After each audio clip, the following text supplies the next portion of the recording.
उन्होंने ये कही कि 31 मार्च तक हजारों के करीब भर्तियां अब प्रदेश में कर ली जाएंगी। बहुत सारे डिपार्टमेंट जहां पिछले कई वर्षों से भर्तियां नहीं हो पाई हैं और पद खाली चल रहे हैं, उन्हें भरने का काम सबसे पहले शुरू होगा। और यहां बेरोजगार युवाओं को उन्होंने संयम रखने के लिए भी कहा है। उनका कहना है कि देखिए, कर्मचारी चयन आयोग को भंग करना पड़ा क्योंकि बहुत सारे मामलों में पेपर लीक होने की संभावना थी भविष्य में भी, इसीलिए पहले ही ये डिसीजन ले लिया गया कि क्यों न इसे भंग कर दिया जाए और पारदर्शिता लाने के लिए अब राज्य चयन आयोग को बहाल किया जा रहा है। ये प्रोसेस यहां भी भर्तियों का जल्दी ही शुरू हो जाएगा। थोड़ा सा संयम बेरोजगार युवा रखे, ये बात उन्होंने कही। और साथ ही साथ यहां नेता प्रतिपक्ष जयराम ठाकुर पर भी उन्होंने तंज कसा है कि पूर्व सरकार में पूरे 5 साल में ही 20,000 के करीब भर्तियां हुई हैं, लेकिन वर्तमान सरकार ऐसा नहीं करेगी, बल्कि यहां हजारों भर्तियां 31 मार्च तक ही हो जाएंगी। उसके बाद किसी भी डिपार्टमेंट में कोई भी पद खाली रहने नहीं दिया जाएगा और भी नए पद क्रिएट किए जाएंगे। ये भी आज मुख्यमंत्री की ओर से बड़ा हवाला दिया गया है। लेकिन फंसी भर्तियों को लेकर इन्होंने बड़ी बात कही है कि जल्दी ये प्रोसेस शुरू कर दिया जाएगा। लोक सेवा आयोग को जिम्मा दिया गया है कुछ एक पोस्ट कोर्स का रिजल्ट घोषित करने का, तो उसमें भी तेजी जरूर लाई जा रही है, लेकिन थोड़ा सा धैर्य बेरोजगार युवा रखें।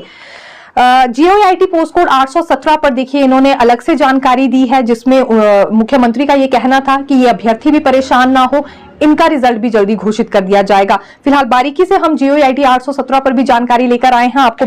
अब जीओआईटी पोस्ट कोड 817 पर आना चाहेंगे क्योंकि काफी ज्यादा इंतजार अभ्यर्थियों में बना हुआ था। इंतजार ये इसलिए भी कर रहे हैं क्योंकि ये पूछना चाह रहे थे कि जो फाइल भेजी गई थी एक तरह से कार्मिक विभाग की ओर से लॉ विभाग को, उसका अभी तक क्या हो पाया है, और कानूनी राय लेने के लिए ही यहाँ ये फाइल भेजी गई थी, लेकिन अब ये वापस से पहुंच गई है कार्मिक विभाग के पास और लॉ विभाग की ओर से इसमें ये एडवाइस दी गई है कि देखिए लगभग अभी इस मामले में 5 के करीब आरोपी बताए जा रहे हैं जिनके तार जुड़े हैं पेपर लीक मामले से लेकिन अभी तक ये गुनहगार साबित पूरी तरह से नहीं हो पाए हैं, इसलिए इन्हें परीक्षा से डीबार करना सही नहीं रहेगा। और दूसरी बड़ी बात इसमें ये भी लॉ विभाग की ओर से कही गई है कि अगर जल्दी ही रिजल्ट घोषित करना चाह रही है सरकार, तो ये भी जरूरी है कि 5 के करीब पद खाली छोड़ दिए जाएं और उसके बाद रिजल्ट घोषित कर दिया जाए, ताकि बाद में अगर ये 5 के करीब आरोपी गुनहगार साबित नहीं होते हैं तो फिर इन्हें भी नियुक्तियां दी जा सके।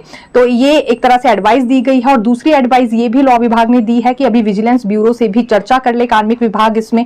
ये इसलिए जरूरी है क्योंकि ये जानना बेहद जरूरी है कि अभी जांच का दायरा और कितना ज्यादा बढ़ने वाला है, या फिर विजिलेंस की ओर से अभी कब तक चार्जशीट दायर की जाएगी, तो इस पर जांच एजेंसी से जरूर जवाब लिया जाए। यानी कि 2 एडवाइस हम कह सकते हैं जो कि दी गई है। तो इस मामले में क्योंकि ये अपडेट हमने पहले दे दी थी कि कार्मिक विभाग ने विधि विभाग को फाइल भेज दी है और अब विधि विभाग की ओर से जो आंसर सामने आया है, ये अपडेट हम आपके लिए लेकर आए थे। इसमें उन 5 आरोपियों के बारे में पूरी तरह से चिंतन करने के लिए कहा गया है लॉ विभाग की ओर से कार्मिक विभाग को। ये इसलिए क्योंकि हो सकता है कि आने वाले समय में जब जांच पूरी हो जाए तो पता लगे कि इन 5 आरोपियों में कुछ एक ऐसे भी थे जो गुनहगार नहीं थे और यूं ही फंस गए हैं। तो इसीलिए ये कहा जा रहा है कि अभी जितने आरोपी हैं उतने पद खाली छोड़ दिए जाए और रिजल्ट घोषित कर दिया जाए। और दूसरी बड़ी बात ये भी है कि इन्हें अभी डीबार नहीं किया जा सकता है परीक्षा से, इसे लेकर भी सख्त मना लॉ विभाग ने किया है। तीसरी बात कि एडवाइस ले ली जाए और एक तरह से ये सवाल कर लिया जाए विजिलेंस ब्यूरो से भी कि आखिरकार कितना ज्यादा समय अभी जांच के लिए और लगने वाला है।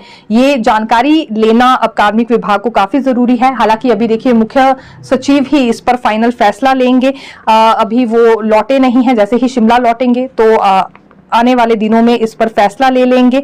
और मुख्यमंत्री सुक्खू ने भी क्योंकि आज जीओआईटी पोस्ट कोड 817 का विशेष तौर से जिक्र किया है, उसके बाद हमें और ज्यादा तेजी कहीं ना कहीं इस प्रक्रिया में नजर आ रही है। हालांकि कारण इसका एक यही माना जा रहा है कि कुछ एक अभ्यर्थी जो कि सोलन में पहुंच गए थे और मुख्यमंत्री भी जब सोलन दौरे के दौरान थे प्रभावितों से मिलने के लिए, हालांकि मुख्यमंत्री तो गए थे, लेकिन उस बीच कुछ अभ्यर्थियों ने पोस्टर्स दिखाए थे सीएम को, जिसमें वो आग्रह एक तरह से कर रहे थे कि 817 का रिजल्ट घोषित किया जाए।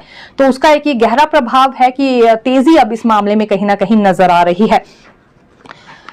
प्रिंसिपल लिस्ट भी